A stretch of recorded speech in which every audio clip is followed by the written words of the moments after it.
saudara Jokowi sudah dipilih.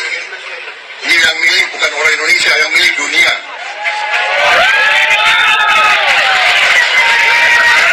Salah satu dari 25 wali kota terbaik di dunia. Karena itu kita harus jadikan dia gubernur terbaik di dunia. Saudara Basuki ini juga waktu bupati di Belitung Timur juga salah satu bupati yang terbaik di Indonesia, saudara.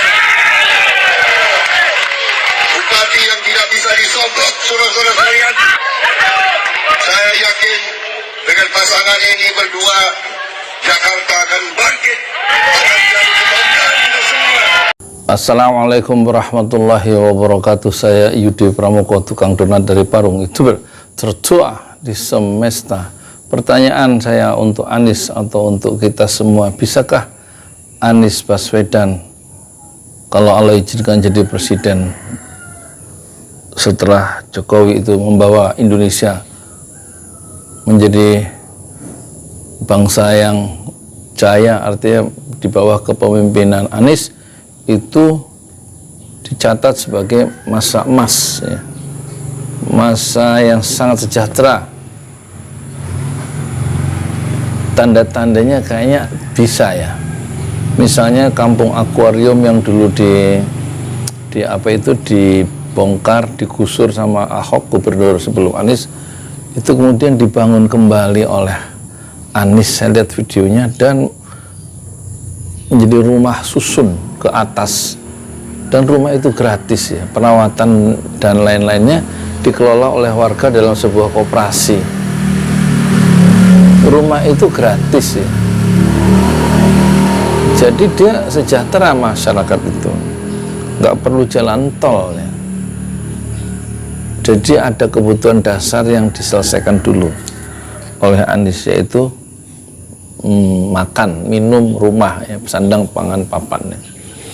Kalau menurut teori Abraham Maslow, itu psikolog besar dunia dari Amerika, itu ada 5 kebutuhan dasar manusia kan, salah satu yang paling kebutuhan apa itu 5 bukan kebutuhan dasar, apa hierarki ya, kebutuhan manusia itu ada 5 yang paling penting dasar dulu, yaitu makan, minum, rumah. Rumah itu jadi masalah.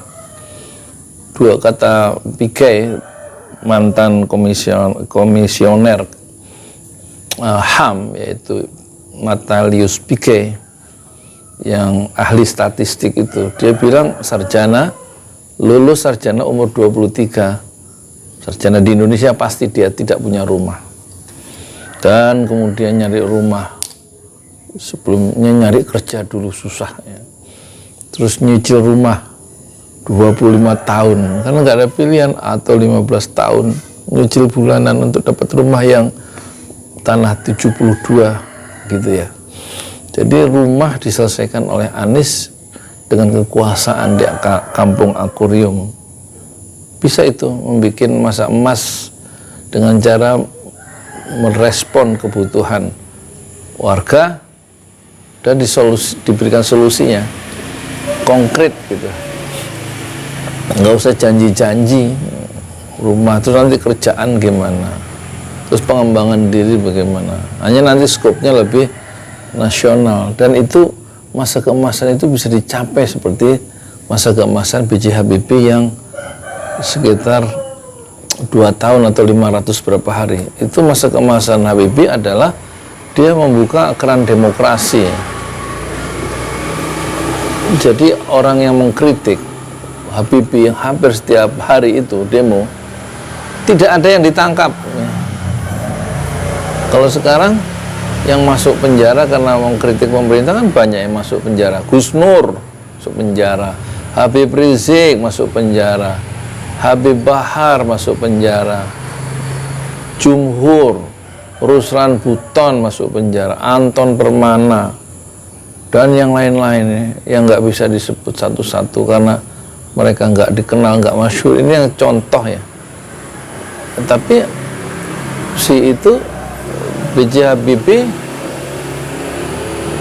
penjahat atau bukan penjahat, tahanan-tahanan politik yang dulu masuk penjara karena beda pendapat dengan rezim Soeharto, itu di zaman Habibie dilepaskan. Karena kata Habibie,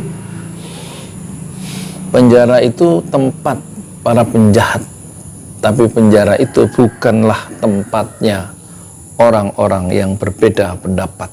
Nah, itu masa keemasan Habibie. Nggak lama-lama, nggak usah nunggu 2 periode, nggak usah nunggu 3 periode, 2 tahun, dan dia mempercepat pemilu. Coba, bukan ingin memperlambat pemilu, menunda pemilu.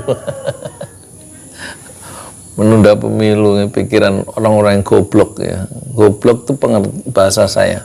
Goblok karena nggak ngerti ngelola kekuasaan, pengen udah tahu gagal memerintah mesejahterakan orang, tapi pengen minta tambah kekuasaan, ditambah sengsara masyarakat. Itu kan bener-bener, maaf ya, bener-bener goblok orang itu, nggak tanggung jawab, tapi ingin dikasih peluang untuk lebih tidak bertanggung jawab.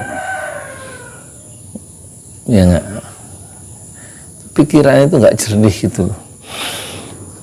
Moga-moga kita, ini kan Anies ya, Anies itu kemungkinan bisa terus janji untuk bikin ini stadion, Jakarta punya stadion sendiri, bisa ditunaikan, ya nggak? Kebutuhan masyarakat akan hiburan, dan karena ada dana, dan dia selesaikan itu, dan sudah dipakai stadion itu. Waktu Barcelona lawan siapa itu di bawah umur 20 apa ya? Jakarta International Stadium itu, dan levelnya level dunia, dan itu bisa ya. Kenapa harus ingkar janji itu, kenapa sih? Untung Anies nggak pernah janji bikin mobil nasional. Ada dulu janji mobil kebanggaan yang nggak bisa ditunaikan ya. Makanya jangan mudah-mudah berjanji kalau jadi pemimpin ya.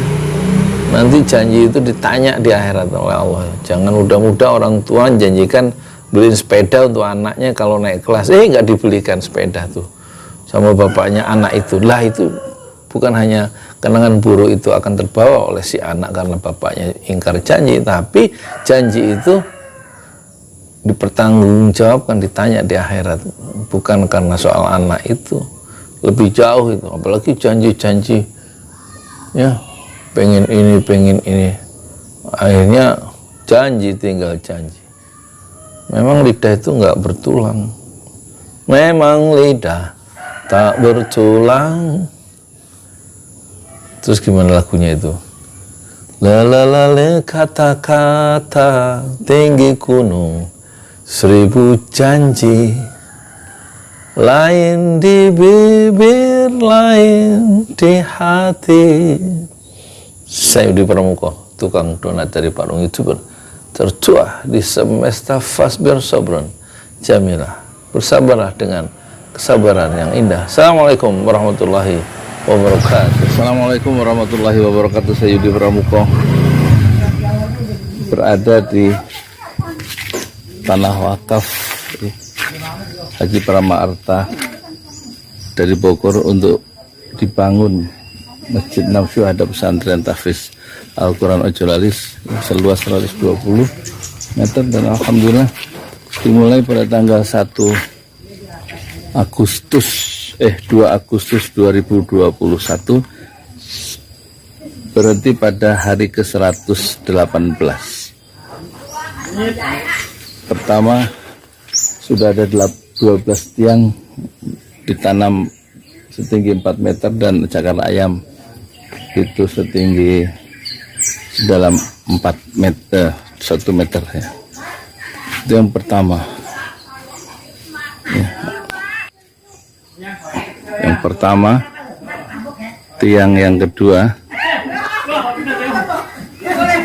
setinggi 4 meter untuk masjid 2 lantai. Kemudian ini ketiga,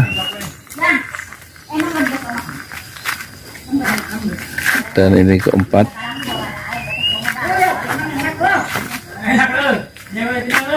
kelima, kemudian 6, 7, 8, 9,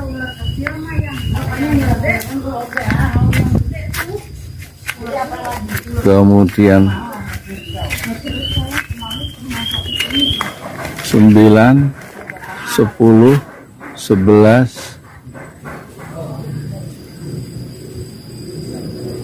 12, 4 yang lagi yang belum dicor terhenti sebelum puasa. Rasulullah bersabda, man bana masjidan lillah banallahu lahu fil jannah mislah. Siapa yang membangun masjid karena Allah, maka Allah akan membangunkan sebuah istana atau sebuah rumah di surga.